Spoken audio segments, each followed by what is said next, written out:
So I'm not sure this should even be part of the Once I Was a Reporter series. This is actually more for the next book I'm going to write, where it weirdly, and that seems so he's hallucinating exactly what needs to be so this person can be part of his next book to carry him through, be this additional ghost. But this is going to be Once I Was a Reporter. The next episode is going to be Courtney Teague, and there's a history there. But we're only going to get into this part, which is that the night before, we'll get this after, but I was sleeping at a little park across from what was now finally the Harry Reid International Airport in Las Vegas. And I was going to do in court the next day. And you can go and Google and see all the appearances. It was covered in the media. I'll put a link. And so this was, tomorrow I was going to have to catch a Lyft ride 60 miles out of Las Vegas into Pahrump for a Nye County District Court. And I'm reading this TPO that was filed against me over 2,000 miles away in Honolulu. And I had not been in Honolulu. And this is a woman that I thought lived in the Bay Area. And it had been many years. And she said this, and that. And that I made reference to her wearing a certain kind of dress. And by the way, I do recall a scene like that happened in reality. I'm not sure if I put her name. I did in the book. But if she was, this was in Once I Was a Reporter, and I'll never forget it because yes, that's why I put that in there. You know, I was under these medications when I was writing the book. But everything I did and all the decisions I made always had this subconscious. These medications may be an artificial human, so there's this artificial subconscious. I don't think, and you could say maybe it's because slower people have no subconscious. But I think it's just that everybody is a lot less subconscious than a psychologist would like to believe, or a psychoanalyst would like to believe. That everything is just very conscious, and if there is a subconscious, it's genital intelligence.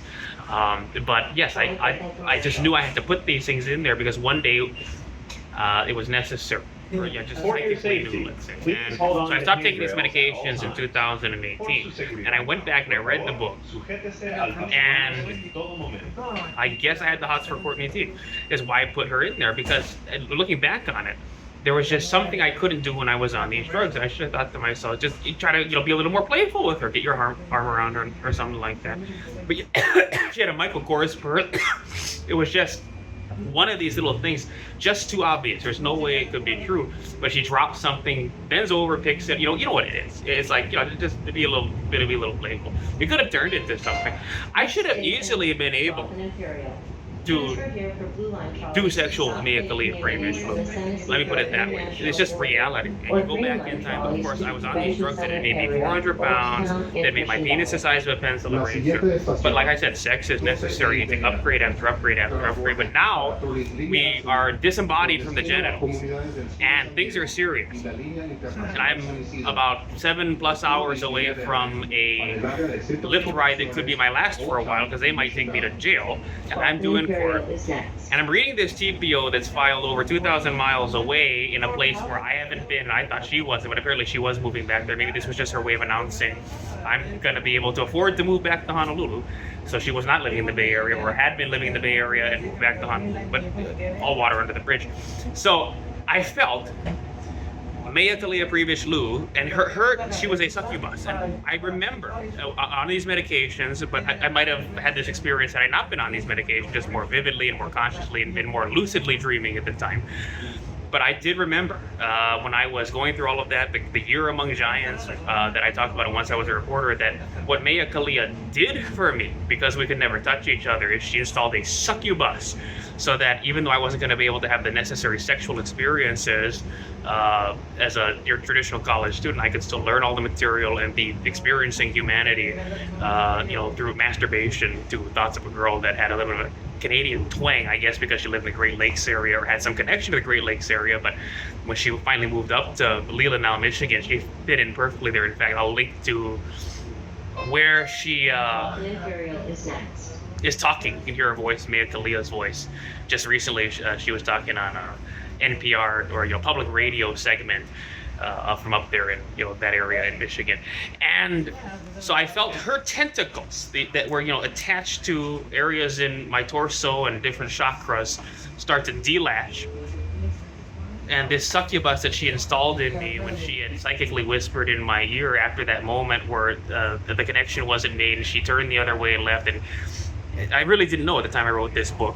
When that guy said, "You want your sandwich, bro?" and I looked at the sandwich and it said chicken. Looking back on, I just knew I had to put that in the book. But now looking back on it with an expanded perspective, not being on the drugs, that guy saw chicken. This is just like, you should have got your hands on Meakalia. So that didn't happen, and then she installs this succubus.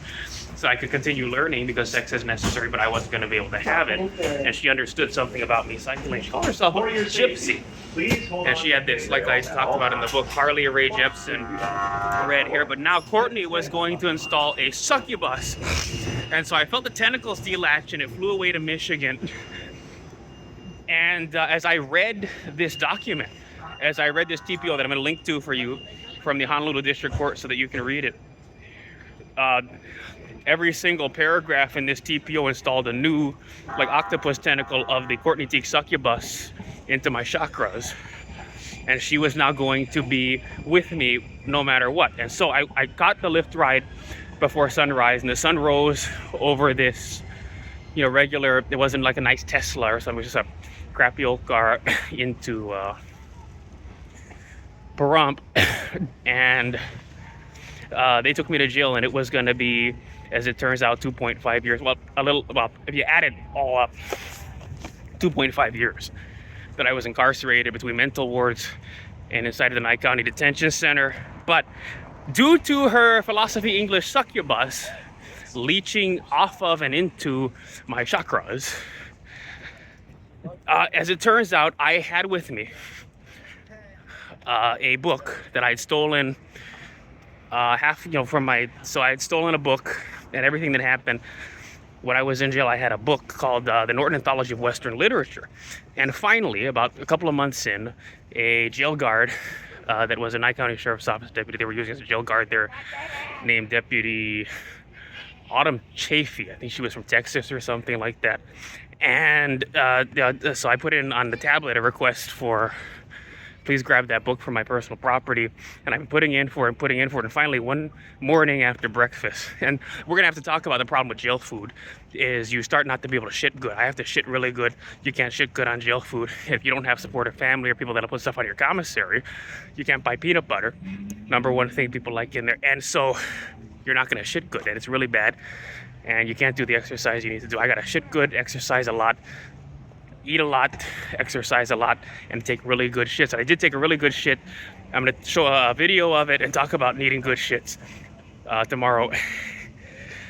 And she comes with this big book called The Norton Anthology of Western Literature. I finally read, or rather skimmed through, in the 2.5 years that I was in jail, the Odyssey, also the Iliad. And the Courtney succubus was sufficiently supplying me the human connection that I wouldn't otherwise get. And I do believe that it was feeding necessary psychic energy to me to make fate go the right way, for me to have that book and for me to read the things in there.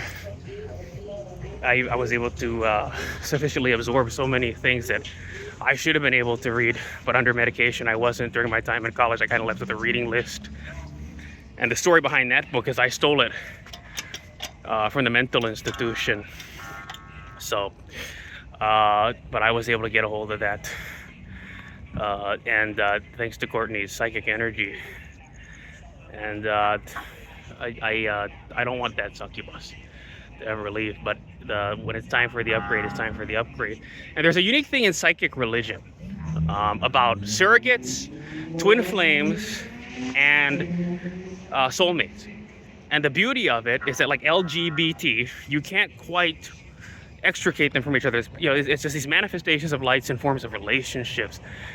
And the problem with twin flames is often they never end up in bed with each other in their lifetimes. You may not even know if you met them, but if they do end up together, it is a tumultuous thing. But it's a kind of love you can't explain. But in most of our lifetimes and incarnations, we don't end up married to our twin flames. Beautiful to find a soulmate. And yet, if it's a surrogate, it's just not the worst thing.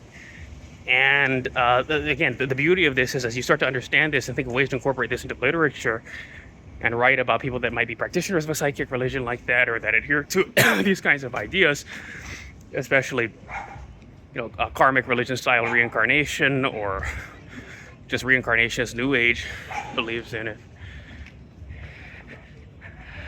I think there may be no such thing as a surrogate, all said and done.